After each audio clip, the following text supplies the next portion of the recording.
Admiral Caesar Tackett, my counterpart from Philippine Navy, Admiral Kuzi, my counterpart from the MMA, representative of the Chief Navies from ASEAN and non-ASEAN, Excellencies, distinguished guests, speakers, foreign delegates, members of academia, members of media, ladies and gentlemen.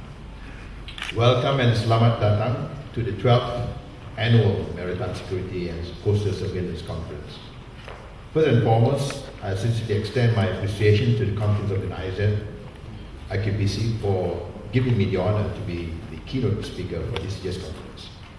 I always look forward for such an opportunity for me to share my thoughts and ideas in addressing the various maritime security issues and challenges which are of common concern to us all. This conference is important because it not only gathers the ASEAN Navy representatives, but also fellow maritime security practitioners and stakeholders from other regions that we cherish as partners towards enhancing maritime security in the region. Martin and I actually took the liberty to change the topic slightly to add value and share some refreshing thoughts, thus the new topic, enhancing maritime security in the region, innovative and practical cooperation between ASEAN navies and partners.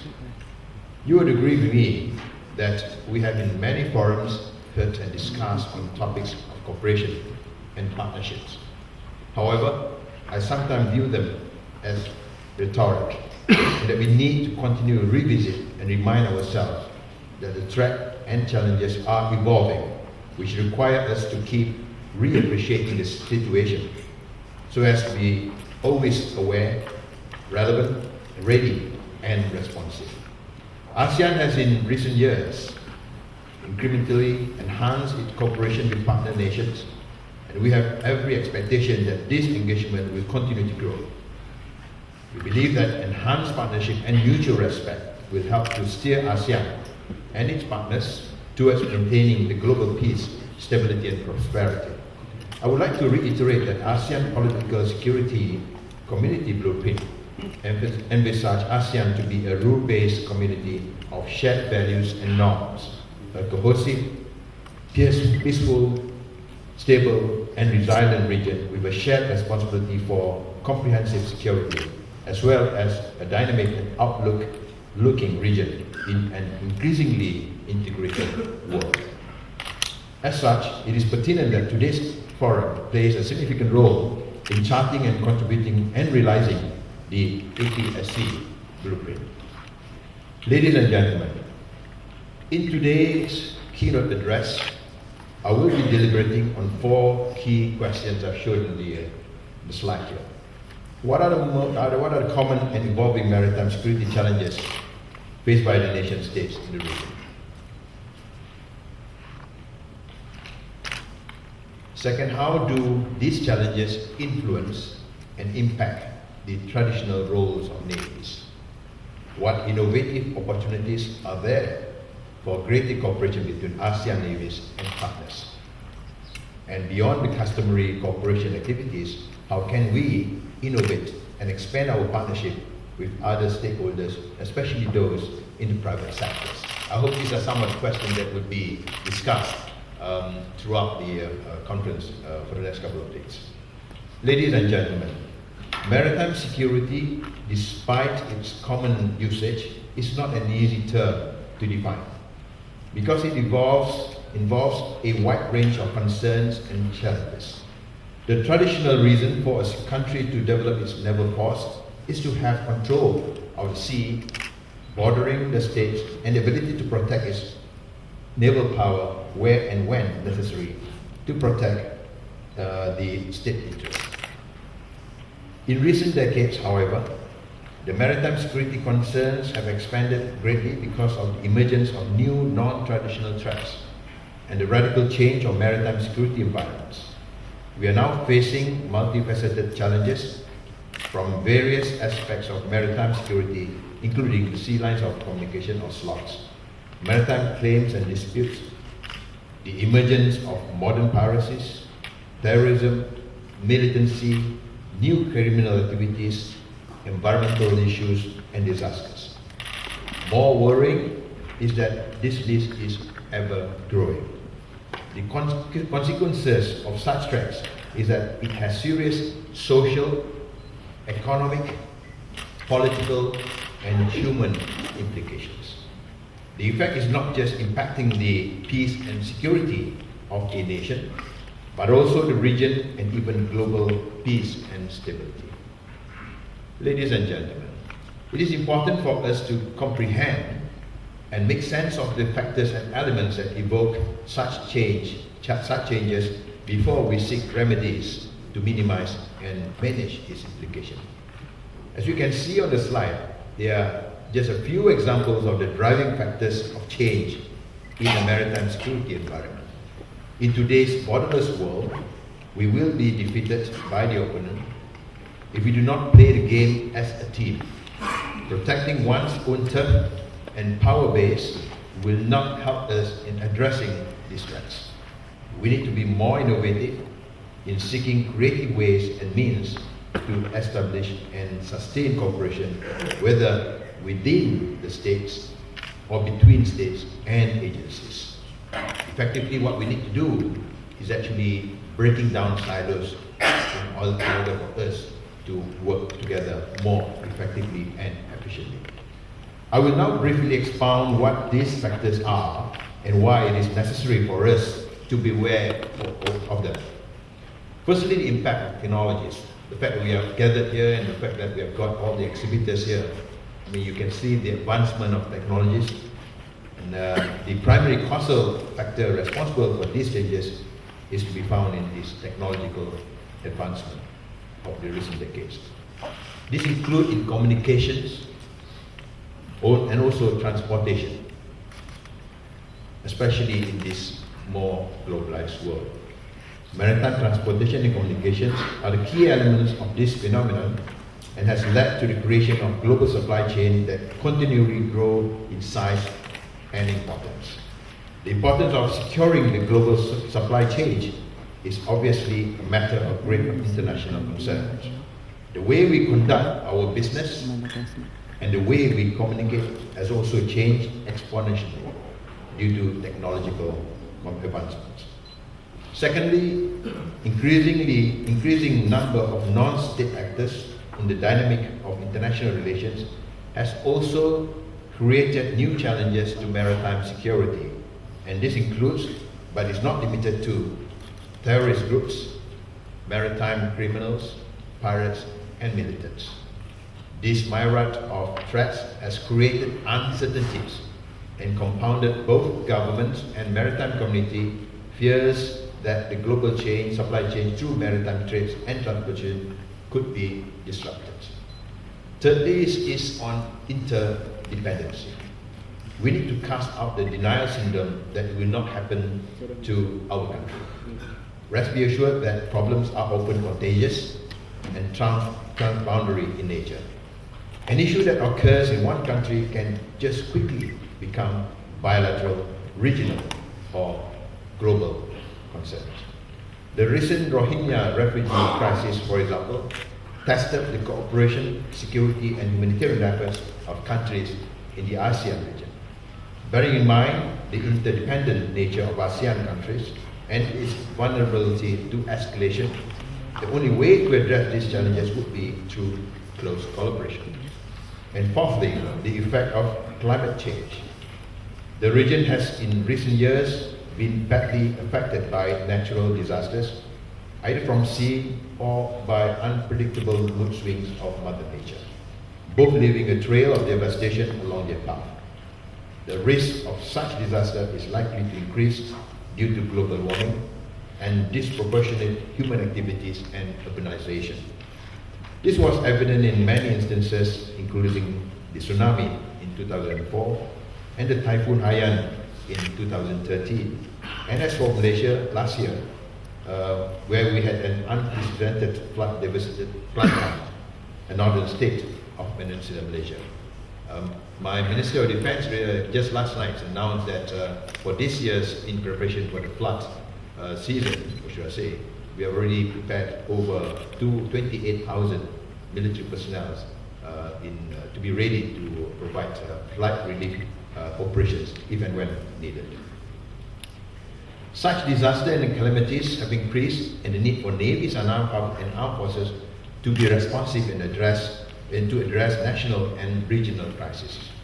I'm glad to note that during the 27th ASEAN Summit last week, ASEAN has reaffirmed its commitment to build on collective strengths of the ASEAN member states to effectively and efficiently reduce disaster risks and respond to disaster, while promoting disaster resilience among all its stakeholders.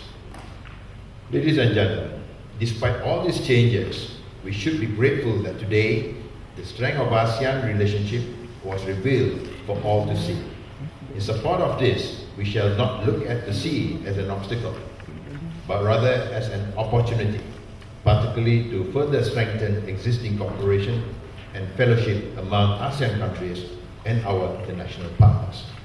A region that is peaceful and prosperous is good for us and is good for the global community.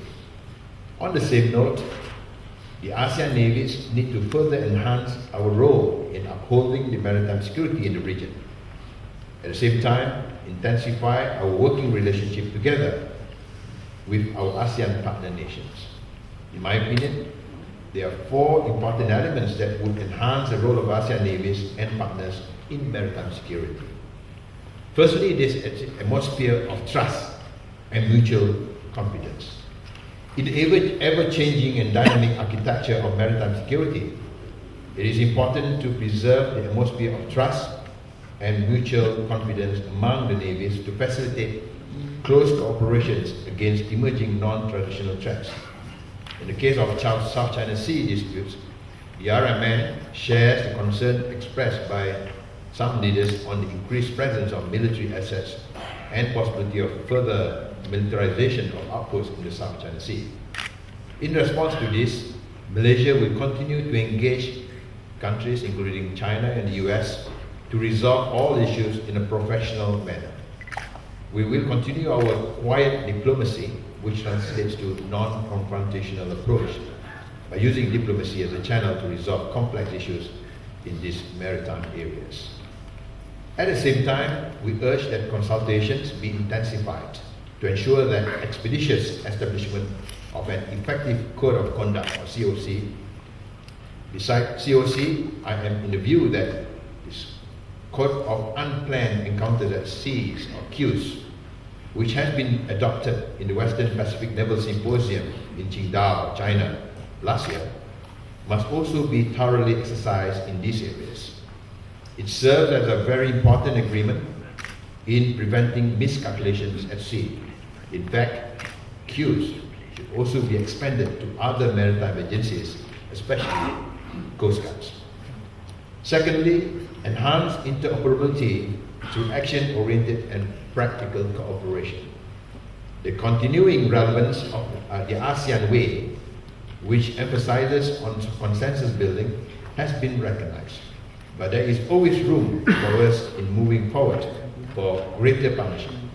It is important for ASEAN to translate its achievement into practical benefits through action-oriented cooperation for the people of Southeast Asia.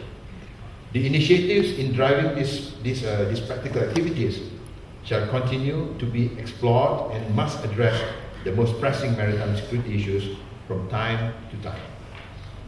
Based on our previous experience, the main challenge in this regard is to enhance intelligence sharing. This is especially related to the level of trust between ASEAN partners and also agencies. It is therefore crucial for us to continuously enhance confidence building measures amongst us and improve interoperability and integration of our information and also intelligence sharing system. Thirdly is a commitment towards cooperation. We always believe that we are stronger when we stand together in an interlocked posture. As we seek for effective maritime security, we must also acknowledge that commitments towards cooperation are vital in the current maritime security environment. We may have different national policies and agenda to uphold, But as long as we are committed to cooperating with one another and willing to surmount legacy issues, we can then keep our water safe and secure. Ladies and gentlemen, I always believe that what gets measured gets done. Thus, the three elements that I have elaborated on earlier needs to be measured for it to be really operationalized. Allow me to share a tool which I developed and use in addressing complex maritime or complex challenges progressively, based on creating small wins of achievements in building trust. I think that ASEAN and its partners could explore these practical but innovative achievement metrics, which I term as challenges to opportunities, or the C to O metrics. If I can just elaborate here, based on the slides here. Assuming that you've got a lot of issues on the slide here, and you've got all the partners or the stakeholders on the top here.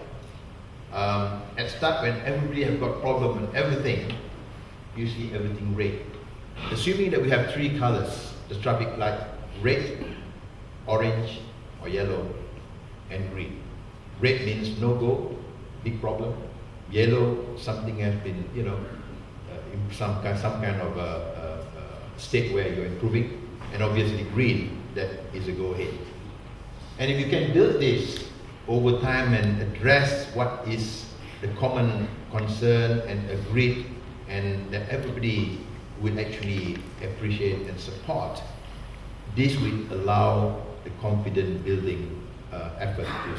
So I've got a simulation here just on some issues, and it can be any issues, but more importantly, look at these slides as evolved over time, and you look at how it develops, the colors change based on issues and countries. Right, so some are green after meetings or discussions or negotiations, yellow and so on, and over time you have more green than red. So that in some way will build the confidence as we go along between stakeholders. Effectively, all agreed initiatives, we will put that all kind of initiatives there, if registered and its achievement monitored and measured, will actually demonstrate and create a momentum in building trust. I stress on that, which will be critical in managing more complex issues. And lastly, moving forward from innovative partnership and sharing of best practices. Today, with a budget constraint that we face in Malaysia, and we are expected to do more with less. That's easier said than done. We thus need to be creative and innovative, both from the perspective of how we do our business and who we do our business with. Let me take this opportunity to share with you our latest success story of the Malaysian Armed Forces and the Royal Malaysian Navy efforts in mitigating the trans-border crimes and enhanced coastal surveillance in the eastern seaboard of Sabah. The Malaysian Armed Forces and the Navy has introduced this sea basing concept, which is a product of the National Blue Ocean Strategy, or we call it NBOS for short. It is a smart partnership program with private sectors partners such as the MIC, or the Malaysian International Shipping Corporation, and the National Oil and Gas Company Petronas. It involves two platforms, namely an auxiliary ship, Tun Azizan, which is a converted container ship, and a sea-based Tun Sharpadrozia, a converted mobile offshore production unit, or MOPU. It reduces the need for government to procure dedicated assets for all these government agencies and in this area's operation. It involves parties that can now optimize and share these resources. Both sea bases were made available in the shortest time available, quickly deployed for operation. A good NBOS initiatives had to satisfy 4 key criteria: high impact, low cost, can be easily executed, and easy replicated. Now let's look at the slides, following slides here. This is basically how the concept evolved from just a old mobile off the coast of Sabah, which is actually a diving platform. There's a hotel in it actually. So look at that, and the concept being developed. And from that concept developed, you put the capabilities, concept translate into capabilities to support the concept of operation. And this is what it is now. This is actually in operation off the coast of Sabah. It provides a lot of facilities on board. It does have sensors and capabilities to actually enhance situational awareness or maritime domain awareness, MDA, with the radar system, the UAVs, communications, command and control systems. You have also able to support the response assets, basically from the police, the marine police, the MMA or the Coast Guards, and all other agencies. So boats can, what was before, the base, the naval base is right inland, and to go to any, to provide response to the hotspots areas, it will take us 2 to 3 hours. By the time something happened, you know, the militant would have already gone. Now with this up there, sea base, forward base, you are able to provide 24/7 interdictions capability with boats from all agencies coming alongside here, change crew, refuel, get refreshed, change, and then off they go again. So these are some of the very innovative approaches based on the new, the National Blue Ocean Strategy that is being adopted now in operation in Sabah. Next, we are also looking into, again, part of the NBOS is collaborating with the oil industry, especially Petronas. This is just a slide to show lots of oil rigs up there. And they are obviously very concerned about threats, especially the terrorists, whatever it is. So now there is a program that they have invested in radar system to be placed on some of these oil rigs, and that will be effectively all the pictures that provides MDA and situational awareness will be channeled to the agencies, especially the Navy, Air Force, and also the Coast Guard. So all these integrated pictures will provide a lot more coverage to what was before a very limited surveillance of the South China Sea. So this, the sea bases, other than, you mentioned that some of the sea bases can also be here, can provide deterrence. It save costs, improve integration amongst the maritime agencies, and also have improved response time to counter security threats in the maritime areas. Now, finally, as a takeaway, I've just put this slide on. If you did not follow my draft just now, these are some of the takeaways. We need to really understand issues and challenges. And as I said, it is evolving, so we need to continue to revisit, to reassess these challenges. But challenges, if we look at it positively, can always be turned into opportunities. And I believe strongly that these opportunities is out there, there's a lot of it, and it has to be shared. And it's very important that whatever that we do in confidence building measures, you have to create momentum. You have to create a virtuous cycle, and to ensure that the virtuous cycle continues to create momentum, to create, build a higher level of trust between partners, between stakeholders.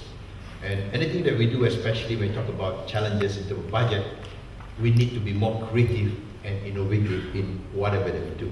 It's not just in systems, it is also in the relationship and partnerships. And I think this is very important and apt for this conference today to ensure that between the ASEAN and partners, there are ways and means for us to really look into how we can push the level of partnership up to the next level up. And at the end of the day, also in the final point there, I know there are a lot of exhibitors here that are having wanting to showcase your technology and problem solutions to problem. But in reality, cost is a key driver. For us, the users, we need to look at a more cost-effective solution in anything that we do, especially for this conference, in enhancing the maritime domain awareness. Ladies and gentlemen, despite the prevailing maritime security risks, whether from traditional or non-traditional security issues, there are opportunities present which we collectively need to explore seriously so as to further enhance our cooperation and partnership.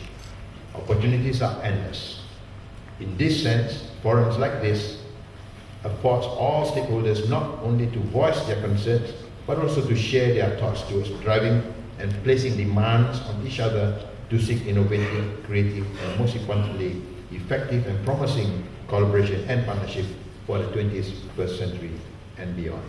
Ladies and gentlemen, finally, I'm sure that this gathering will provide remarkable opportunities for defense industries to promote new products and new technologies. I hope that in the interest of enhancing interoperability among the ASEAN navies and partners, these defense industries should consider introducing an integrated system for intelligence sharing, communications, and surveillance. Once again, I reiterate that cooperation between different nations and different operating entities, civil or military, is increasingly important. The sharing of information to enhance maritime domain awareness is vital. It leaves me now to wish all participants a rewarding session and continue to enjoy the rest of your stay in Malaysia. In closing, I'm honored to officially open the 12th Annual Maritime Security and Coastal Surveillance Conference. Thank you very much.